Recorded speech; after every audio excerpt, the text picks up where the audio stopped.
After recovering from her sudden collapse, Wendy realizes that she can hear a certain frequency that is emitted by the xenomorphs. Her hearing is then adjusted as Boy Cavalier questions if she can understand or even communicate with the alien creatures. This marks the first time in the entire Alien franchise where the xenomorph is shown to possess some kind of intelligence. Sure, it has always been depicted as a smart creature, but its behavior has always been rather simple and animalistic.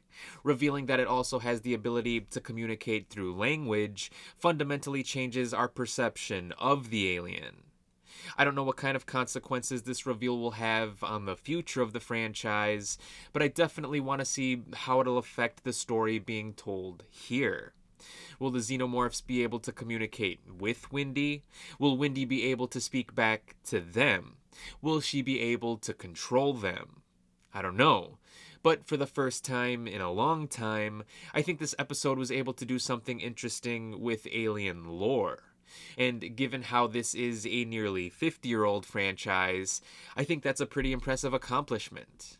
To be fair, I do think Ridley Scott was trying to do something interesting when he took a big swing on Prometheus, but that movie is over 13 years old now, and only one other Alien film has come out since then. So it feels good to have a modern Alien project that is trying to do something different, especially since the characters in Alien Earth feel far more memorable and fleshed out compared to the ones in Prometheus. Speaking of which, plenty of characters end up getting manipulated here, and that created a huge source of drama and tension throughout this episode. For example, Morrow manipulates slightly into revealing his full legal name, which allows him to track down his family and blackmail him, putting Slightly in a situation where he either has to sneak an alien egg out of the Neverland facility or have someone get infected by the alien egg.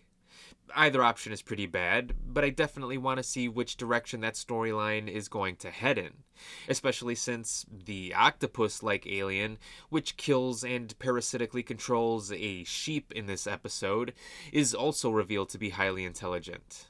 Meanwhile, Wendy is manipulated into believing that her brother didn't care for her while she was sick, and her brother is manipulated into questioning whether or not she's even his sister. And I suppose that is an interesting philosophical question. I mean, just because Wendy has his sister's memories and her mannerisms, is that enough to say that she's actually his sister? I don't know, especially since she's not even technically a human being. But Boy Cavalier isn't interested in raising philosophical questions. All he's interested in doing is selling a product. Though it seems like people on his team aren't exactly on the same page with him on that, and it'll be interesting to see if any more tension rises from the people who work for him. But without him even realizing it, things may be slowly slipping out of Cavalier's control. Case in point, Nibs claims to be pregnant, something that shouldn't physically be possible given how her body is synthetic. But she seems to be pretty adamant about her claim, and when she isn't taken seriously about it, she suddenly becomes very violent and aggressive, to the point in which she has to be put under house arrest. Which raises the question, just how physically powerful are these hybrids? I would assume that they're stronger than an average human, so what are the ramifications of putting a child's mind into the body of a superhuman? I'm not sure, but I definitely want to find out. So, episode 4 of Alien Earth is definitely my favorite episode of the series so far. The concepts and storylines that are introduced here are undeniably intriguing. I mean, the episode ends with Wendy placating a chest burster. How fascinating is that? So, I can't wait to see what's going to happen next in the series. But I guess we'll find out what episode 5 has in store for us once it gets released on Tuesday. Until then, be sure to let me know what you thought about this episode of Alien Earth. And as always, thanks for watching.